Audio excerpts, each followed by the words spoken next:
Hello guys, welcome to 5th generation Hobby Shop and welcome to another unboxing, another testing.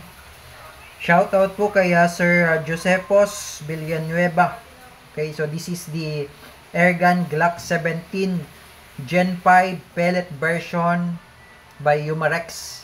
So bali ito po yung kanyang bala, pellet. So it comes with 500 shots. May kasama na siyang isang latang 500 shots Umarex. This is 177.53 grams or 8.20 grains. So this is pointed.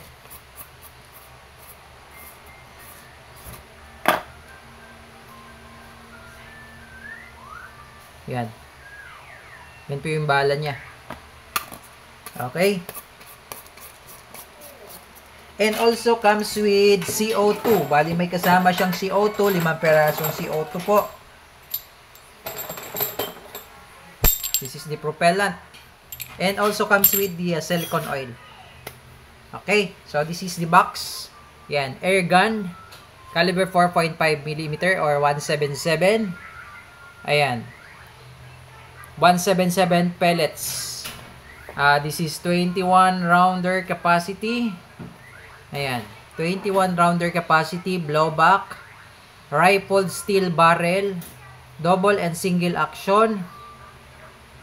Ayan. Okay. Gen 5. Ayan. Officially licensed product of Glock. Umarex. And this is the serial number. Okay. Open na natin. Ito yung unit. Ayan. With the markings of Glock 17 Gen 5 on slide. Tapos, may serration na siya sa back tsaka sa front. Ayan. May serrations na siya. Tapos yung sight niya standard sight. Ayan. Yung kanyang slide stop o slide release ay ambidextrous. This is the magazine. Belt fed or belt type magazine. CO2 powered. This is blowback. Nga lang hindi siya nag-open slide pag wala na siyang bala. Kasi belt fed siya eh. Then, meron na rin siyang safety dito sa ilalim. Sa ilalim ng frame. Yan. As you can see, white po yung indicator niya. Pag white, safe po yan. Pag red po ang indicator niya, that's fire. Yan. Malalim po ang trigger nitong Glock 17 Gen 5 na pellet. Tingnan nyo po kung gaano kalalim. Yan. Hanggang dulo po yan. Yan. Hanggang dulo po yan. Sasagad nyo po sa dulo. Malalim po ang trigger niya. Okay. And then, ito yung kanyang belt. Dito po ipapasok yung pellet. So, ngayon, pag-load ng pellets, ito po, ganito po pag-load. Ito po, i-push nyo lang yung lock. Then, dyan po tayo maglalagay ng pellets.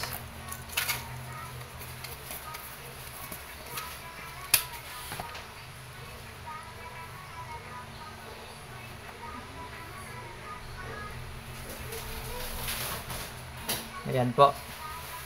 Sir Josepos Villanueva.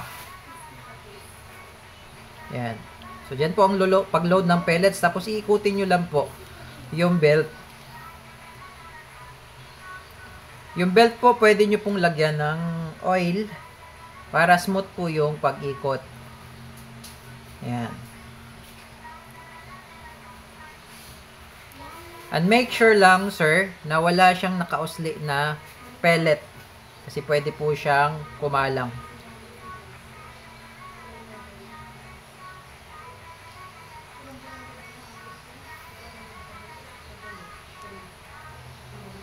Yan. Hindi ko lang po muna pupunuin ngayon. Kapag nailagay nyo na yung bala, lahat na, load nyo na, ibabalik nyo lang yung lock na to. Yung kulay itim na yan. Push nyo lang sa kabila. And then, kailangan nakailalim ito, nakapasok po itong belt. Yan. And then, make sure na ito pong bilog, nakasentro siya dyan, yung belt. Make sure na nakasentro po siya dyan, ha. Kaya ayos ko lang. Ayan. So, kailangan nakasentro siya sa gitna, yung belt. Okay? And then, load tayo ng CO2. Every time po na maglo-load kayo ng CO2, lagyan nyo po ito ng oil.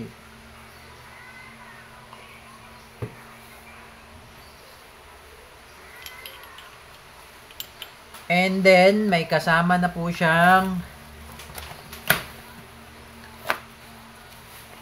Glock Perfection, Instruction Manual, tsaka Umarex, German Engineering, Safety and Maintenance Manual. At tsaka yung Allen na pampihit natin sa magazine. Push mo lang to para mababa. Ayan. Push.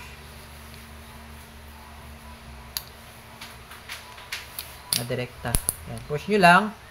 And then, luluwagan nyo lang ito. And then, pag nag-totally fit na siya, tsaka nyo siya ikpitan. Kailangan po mabilis yung pihit. Yan. Okay. Then, balik nyo lang yung mag-base. Yan. Okay. So, yun lamang po. Ganun lang po ang paglo-load. Ito pong CO2 ay nauubos po siya more or less 60 shots po ang nakukonsume niya. Okay? So, yun po. Before natin i-test, ito po yung unit. Ayan. Pulidon-pulido ang pagkagawa. Gen 5.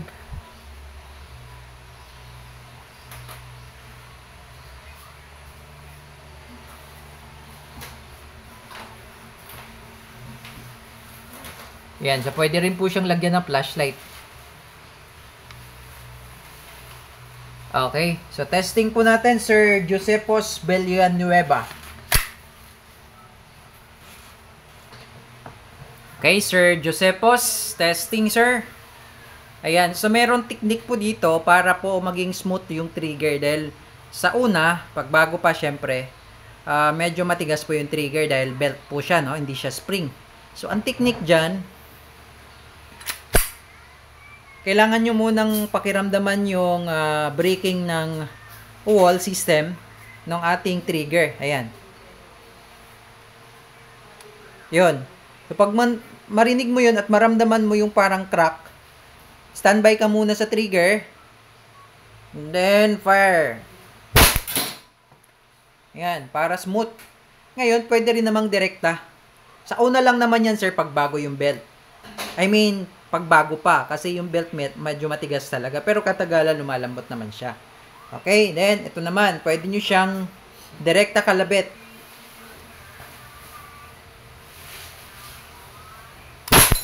Yun. So, yung kanina, yun yung ginawa kong breaking ng wall. Pakiramdaman ko muna yung slack, yung trigger, yung crack. Tsaka ko siya i-release. Yun. Oh.